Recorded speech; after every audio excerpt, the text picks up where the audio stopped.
Wow, Lisa, you made roasted chicken and cranberry sauce? Mom, it smells awesome in here.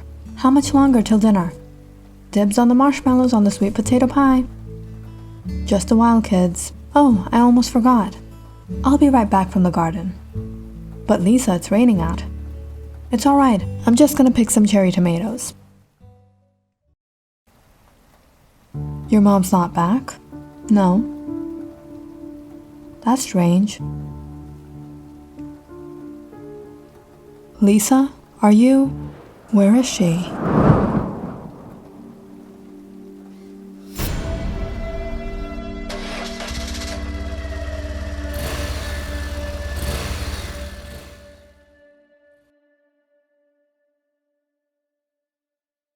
The BIIPD have discovered the body of a woman, Lisa Kudrow, a wife and mother of two who had gone missing 2 days ago.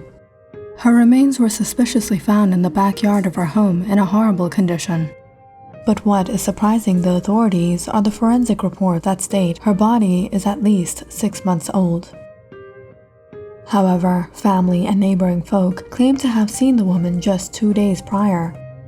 This is the second time this strange phenomenon has occurred in town, but doctors are bewildered by the unusual cases and have not come to any conclusion. As the investigation continues, stay tuned with BII News, Lenora, West Australia. Looks like the GFCI receptacle tripped. There's a defective electrical load. Turn the generator off and unplug the load. Perhaps an incompatible 2-pole transfer switch was used. I thought a 2-pole switch would work. Try a 3-pole switch, and if the problem isn't solved, we'll have to find the ground fault in the electrical system. Alright, Mr. J. After assisting one of his workers, Robert was returning to his office when his assistant joined him. Diana, did you call Bethany? Yes, I did, but your daughter isn't responding to the calls. She's still upset with me. All of a sudden, another one of his workers approached him. Mr. J, it's happened again. There was no electricity for 2 hours last night in the entire town of Laverton. Did you send someone to check the matter? Yes, we sent our men. They inspected a few homes and found the light bulbs and other appliances had short-circuited and malfunctioned, but the connection was fine. And did you find the cause behind the issue? Possibly, Mr. J. We discovered a vehicle traveling through the area from where we detected a powerful electromagnetic pulse. It was the cause behind the shutdown. But this time, our plan worked. We had set meters at various checkpoints, and we found the specific location of the occurrence. Good. Now that we have the location, I'll get to the bottom of this myself. Robert Jackson is an engineer and also the owner of a small electrical company that works as a proxy for other energy and electricity generating companies. The main job of his company was to maintain electrical lines from the generator to certain small towns. Robert's life was pretty simple, from work to home. But the past year or so of his life had been quite hectic. His wife, Bertha, had passed away about 1.5 years ago.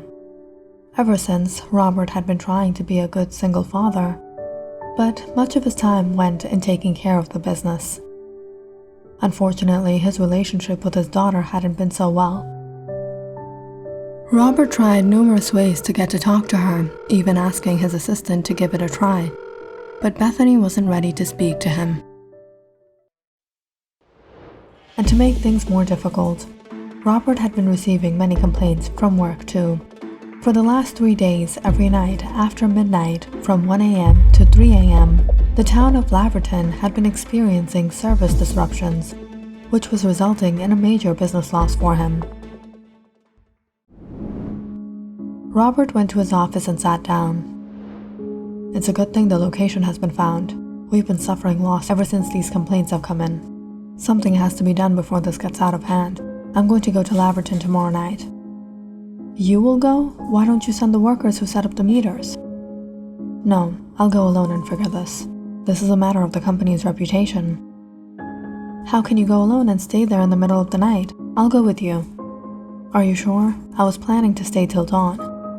Positive. 2 is always better than 1. Diana Simmons had been working for Robert for the past 3 years. And in these past 3 years, she had built a soft spot for him. She liked him, but never thought anything of it since he was married.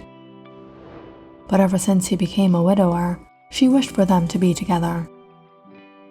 She was in her late 20s and really wanted to settle down in life. She had enough of the affairs and wanted something real.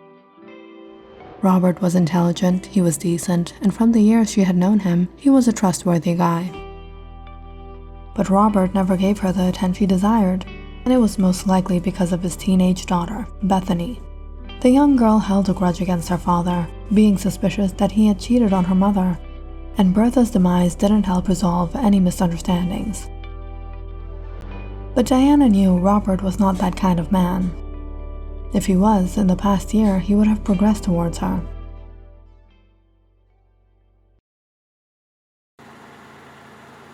The following night, at around 8, Robert got ready and drove to Diana's house to pick her up.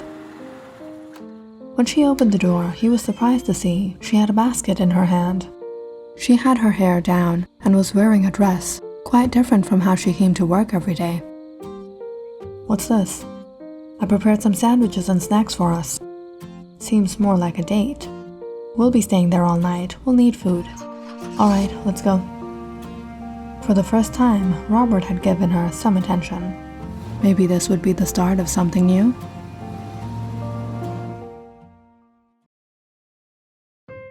An hour's drive away through the secluded roads of outback Australia, Robert and Diana reached the location on the map and parked their car around the area hidden by the woods.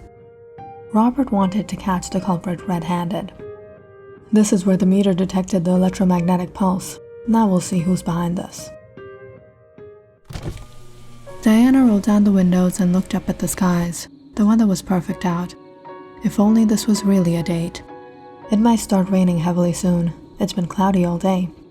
You think it would stop them from coming? Well, if need be, I'm ready to come again if the weather backfires today. Yeah, no problem. I'm not busy this week.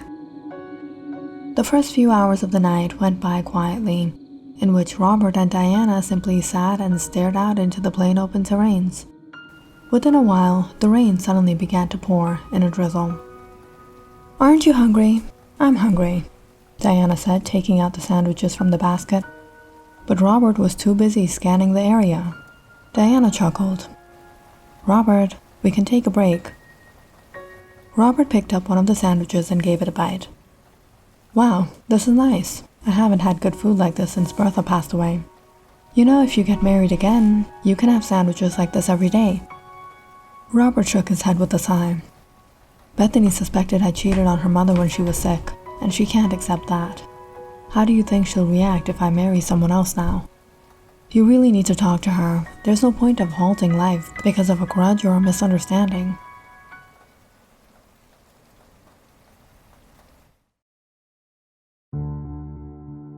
Sometime after midnight, Diana suddenly spotted 2 men driving by on a motorcycle.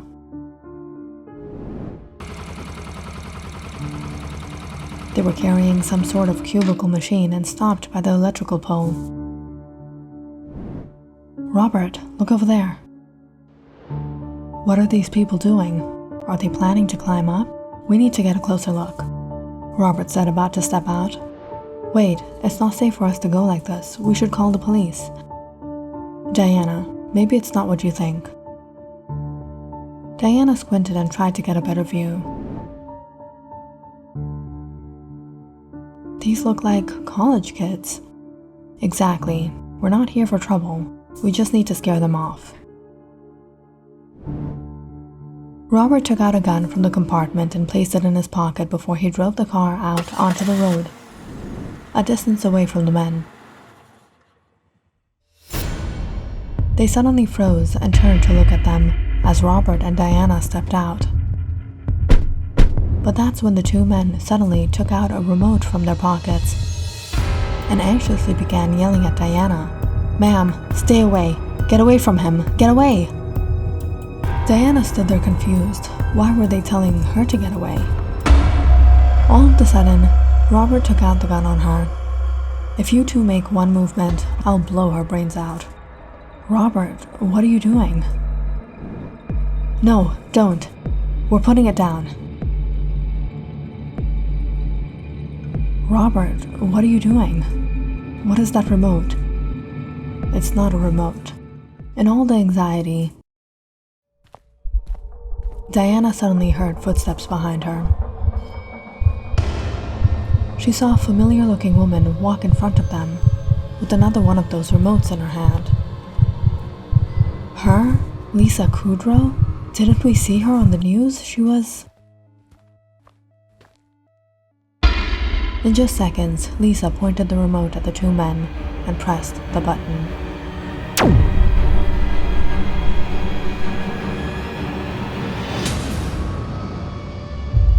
Diana stared in horror as the men turned into molten metal and collapsed onto the ground. Robert smirked, staring at Lisa. Well done, perfect timing. Lisa then turned to look at her. Is this my new host? Yes, it is.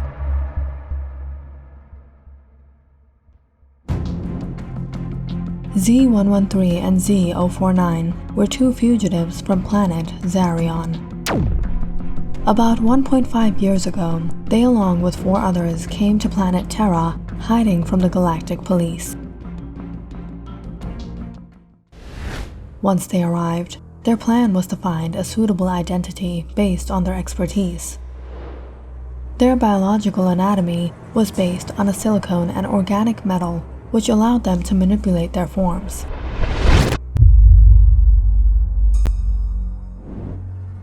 Z-113 had a grasp on engineering, so he chose Robert Jackson, who was an engineer himself, and replaced him. On the other hand, Z-049 had expertise on the flora in Terra, so she chose Lisa Kudrow, a botanist, and replaced her. But while no one sensed a change in Lisa's family, Robert's sick wife had become doubtful that he wasn't himself, leaving Robert with no choice but to terminate her. And although he rid himself of an obstacle, Robert's daughter Bethany had also become suspicious of the fact that he took her mother's life. Z-113 and Z-049 had successfully been hiding for over a year, until the Galactic police had discovered their location and sent 2 officers in their pursuit, G-04 and G-17. After arriving to Terra, G-04 and G-17 traced down a specific radiation that occurred when someone used the R emitter, a remote from their arsenal. When this remote was used on Zarionites, it turned their physical structure to molten metal. When it was used on terrestrials, it burnt their bodies.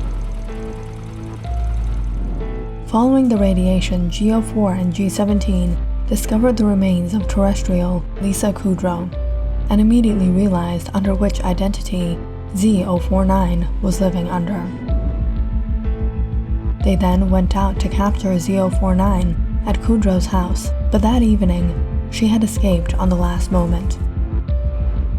Just a while, kids. Oh, I almost forgot. I'll be right back from the garden.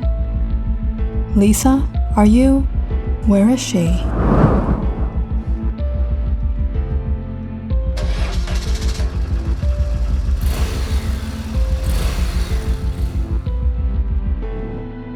When the officers then attempted to communicate back to their headquarters, their power-generating cube malfunctioned. So every night, they came to this location to use the electrical supply in order to send reports back to headquarters. It was then that they were instructed to return the bodies of the deceased to their loved ones in their honor, be it months after their lives were taken. But this time, before they could locate the fugitives, it seemed they had located them. They will be sending more. Where are the other 4?